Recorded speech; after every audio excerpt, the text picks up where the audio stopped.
If I were working, if I was still working for the NIS, I would find it very, very hard to classify or even grade Moses Kuria. In fact, when news came that he had resigned as the special advisor to the president, I took long to be convinced that he has actually resigned. I would not be surprised if he has not resigned. Many things can be said of Kuria. He is a master chess player. He's a master Kenya political chess player. Many people do not understand him. Probably even he himself does not understand himself. Apart from being unpredictable, history has shown him to be a very calculating person, and I can say that the end, and some people say the end justifies the means. Then to date, he has justified his means. He has always played his cards close to the chest, and each episode ends well for him. Moses Kuria rarely fails. Actually, it is the recent gubernatorial election that he failed. Otherwise, he's always succeeding against all odds. Did I say that he rarely fails? The truth is, he never fails. One good thing about Kuria is that he never abandons his friends. That is why I believe that he has not abandoned Ruto, and he will not abandon Ruto. I want to believe that he will be gunning for the Kiambu governor's seat. He has got to be very calculating. He has got a very good calculating ability, always winning at last. He is the one person who can say that whatever he does, he can take any giant. He's somebody who can take any political giant and succeed at the end. I have said that he's aiming for the Kiambu governor's seat. It is a challenge, especially after the heat that comes around with the Gachagua exit. Right now, there is a lot of political warm temperature in Kikuyu land. I'm not talking of the mountain, but in Kikuyu land. And Kikuyu land includes Kiambu. So it has generated a lot of interest in politics there, and especially the gubernatorial. Let me just call it a governor's seat that is going to be very tough. And as I've said repeatedly, I expect him to go nothing short for that. His greatest misery was to do with Musando. Just like Raila has never opened up on committee issues, Moses Kuria has never opened up to the issues to do with Musando. What does he know? What does he know about Musando? The confidence that he portrayed during Musando's time shows that he knows more than what he has already disclosed. It has never been a coincidence that he knew where Musando's car was. Although he tried to say that a friend of, I think, Wamuchomba, a friend or a relative of Wamuchomba is the one who tipped him. But on the case to do with the Musando, I tend to believe that he knows whatever he discloses is less than a fraction of what he knows. Even to an ECD student, Moses Kuria knows more than he has opened up to. He seems not to mind in exposing more. Somebody whom, if interviewed well, he could expose more. I wish I could convince him, because I'm one person who believes that anybody knowing anything should talk about it, because who knows about tomorrow? And when you die, people will just know as much as you have disclosed. So the more you disclose, the more people will know. The less you disclose, the less people will know. Hopefully, those Kenyans with secrets do not take them to the grave. That has been my policy. Like, if today I have to go, I don't think there is any secret I'll go with. Uh, I would really encourage others to also be that way, so that should you go, whether you go naturally or man-made, then you don't go with any secret.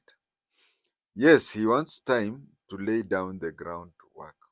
You see him resigning quite a time, like over 2 years before the time it is to do the laying down of ground. And you know, the place, it's systematic, and there are so many heavyweights who will fight it out.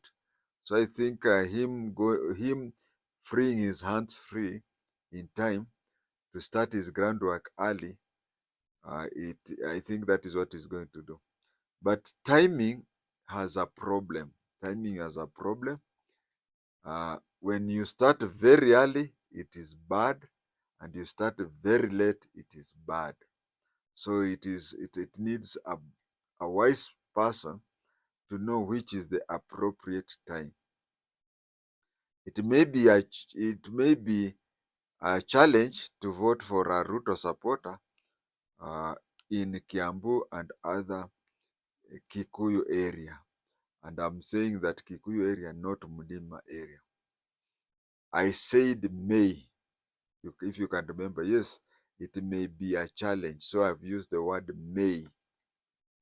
But we have a Martin Shikuku type of person in Moses Kuria, who can singularly win irrespective of whether he is in the correct local political environment. So we have people like Martin Shikuku, which I believe Moses Kuria is in that group, where you may find that the, the environment is hostile, but because of his own unique way of handling things, he can be the only person who can be elected there. But yet again, we have also to look into problems where we have had such things as the governor being elected alone. He or she doesn't come from a party with a majority. They usually give him a lot of problems. You can even see Kivutha Kibwana had a problem with the MCS, because the MCS were loyal to Wiper Democratic Party. We have seen Kawira Mwangaza, but some people can be clever like Sakaja. Some people can be as clever as Sakaja, who embraced ODM even before the broad-based government. So I hope, if that is what he's planning, I hope that he also has in mind that it is possible for him to have it really rough, being a member of a certain party or being an independent candidate, and then the MCS side decide to give you a hard time, not because you are good or bad, but because they are getting instructions from their political headquarters. So whatever he's doing, he has to bear in that mind. I also said that he's a very good chess player. He's a very good chess player. Many politicians are draft players, but him is a good chess player. A good chess player, before you move, you anticipate several moves before you take this one. That is, as you're planning to take move number A, you're already planning E and F. But draft, or some people call it checkers, you play the next available. So he's a very, very good chess player. I have heard him saying that he calculated well from the word go. I've heard him saying so, and I believe that is a very good definition. That is a correct definition about him. I started that nobody named him to the when he started in the initial time, people used to call him uh, Kiambu Nak Operative. Kiambu Nak Operative. That is the time even when the lady from Odhaya was even being called Odhaya, Odhaya DP lady or something like that. That is a very clever way whereby you are associated with a party that will come out and cause a storm, political storm in the place. So he started off like Kiambu NAC cooperative. Every time NAC had a function, he made sure that he was prominently featured in it. So he was always being seen there. Some people, when pictures are being taken or when organization is always there and whatever, and coming from a place like Kiambu where a lot of people are rich, if you are everywhere every time, people may think that you have even financially participated in organizing that thing, whereas you have played little or no part in the have no little or no financial part in whatever is happening. So people would always associate you with that, and when the time comes, you do that. You'll find most of people like Gashagwa came into prominence because he was the PA to Uhuru Muigai Kenyatta. But a person like Moses Kuria, he came into prominence by being seen all the time, whatever. Nowadays, because of Bunge la Wananchi and such things, is when you find people like Omosh 1 hour. There is a Luya, I've forgotten his name. So you find that these people are very famous without even spending their own money. The Luya I'm trying to imagine is the one who went to Form 1 the other day. But if I remember, I'll place his name in the comment section. So those are how people use fame to be on the forefront and be very effective mobilizers of people. Another instance was when he was among a handful of political leaders from both parts of the political divide who were jointly arrested at Pangani police station. Whoever decided that thing, to me, was a very brilliant person, because here is you take there were six, Pangani Six. You take three from this side and three from this side, who are making Kenyans or Nairobians fight and want to kill each other. So you organize for them to be all in the cells and say, instead of you organizing your supporters to fight each other, why don't you yourself fight together? There's even, I think, an occasion when he went to Kosewe to have fish with Raila Odinga.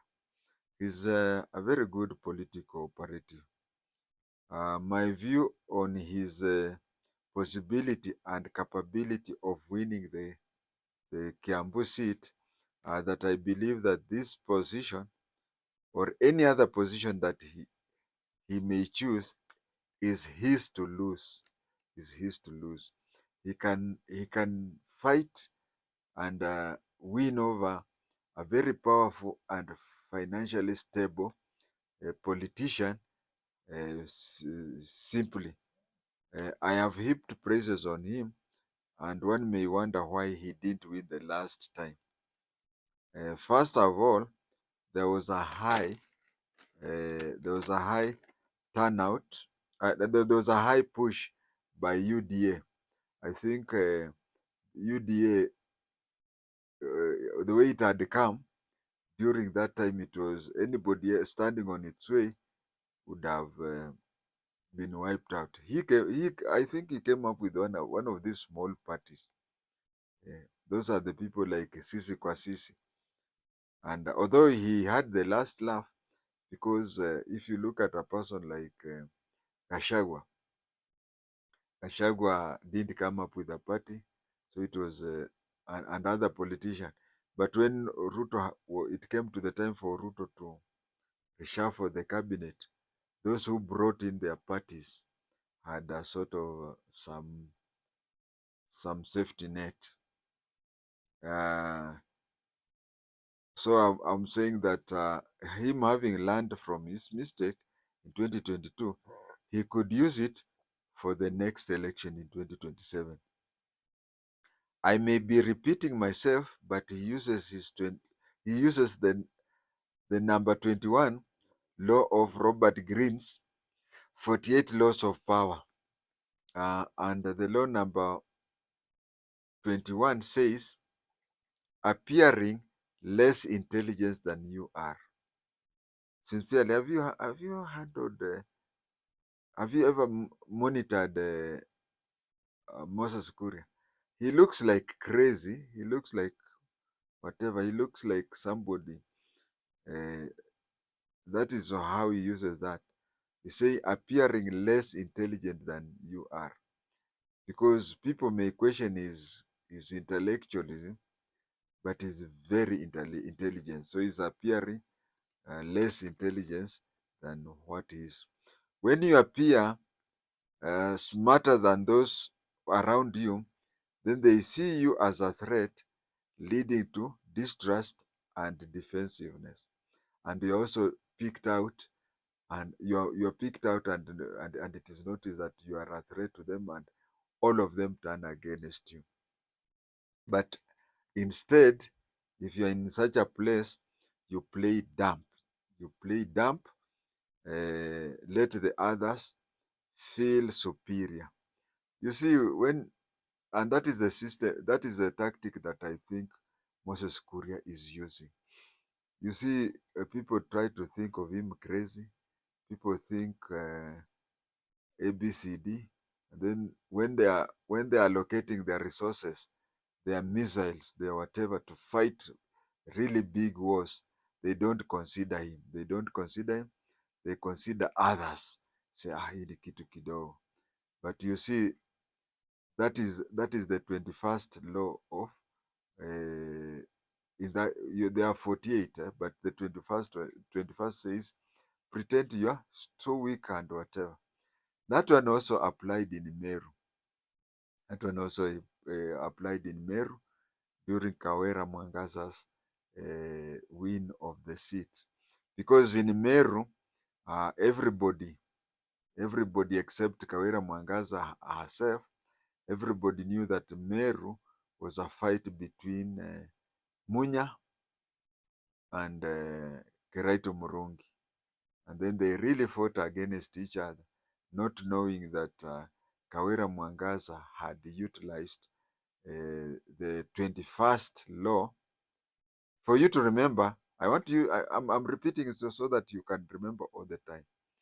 We are in the 21st century.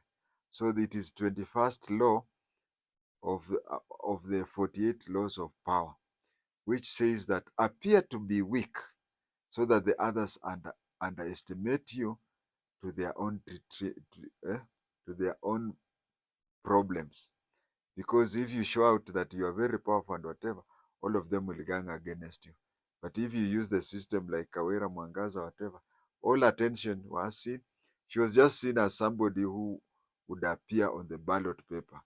Nobody estimated her to be a fighter, but they thought it was between Peter Munya and Keraito Murungi.